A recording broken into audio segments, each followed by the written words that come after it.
ಭಾರತೀಯ ಗುಣಮಟ್ಟ ಬ್ಯೂರೋ BIS-ನಿಂದ ಬೆಂಗಳೂರಿನಲ್ಲಿಂದು ಆಯೋಜಿಸಿದ್ದ ರಾಷ್ಟ್ರೀಯ ಪತ್ರಿಕಾ ದಿನಾಚರಣೆ 2024 ಕಾರ್ಯಕ್ರಮದಲ್ಲಿ ಸಂಸ್ಥೆಯ ನಿವೃತ್ತ ನಿರ್ದೇಶಕ SP ಹಿರೇಮಠ್ ಪಾಲ್ಗೊಂಡಿದ್ದರು. ಈ ವೇಳೆ ಸಂಸ್ಥೆಯ ಬೆಂಗಳೂರು ವಿಭಾಗದ ನಿರ್ದೇಶಕ ಹಾಗೂ ವಿಜ್ಞಾನಿ K ವಿಜಯವೀರನ್ ಸೇರಿದಂತೆ ಹಿರಿಯ ಅಧಿಕಾರಿಗಳು ಉಪಸ್ಥಿತರಿದ್ದರು.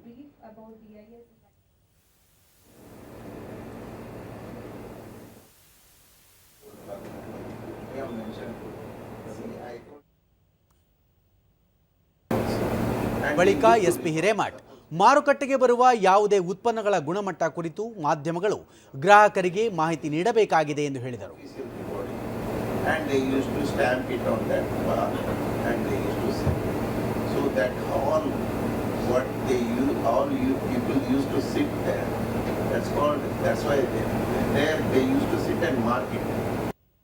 K ವಿಜಯವೀರನ್ ಗ್ರಾಹಕರ ಸುರಕ್ಷತೆ ಹಿನ್ನೆಲೆಯಲ್ಲಿ BIS ಪ್ರಮಾಣೀಕರಿಸಿದ ಉತ್ಪನ್ನಗಳು, ಸೇವೆ, ಉತ್ಪನ್ನಗಳ ಮಾನದಂಡ ಖಾತ್ರಿಪಡಿಸುವುದು ಸೇರಿದಂತೆ ಸಂಸ್ಥೆಯ ಸಮಗ್ರ ಚಟುವಟಿಕೆಗಳ ಕುರಿತು ಮಾಹಿತಿ ನೀಡಿದರು. In various technical barriers to trade, if any other country posts that because of this I am not able to export to India, that BIS serves as the nodal agency.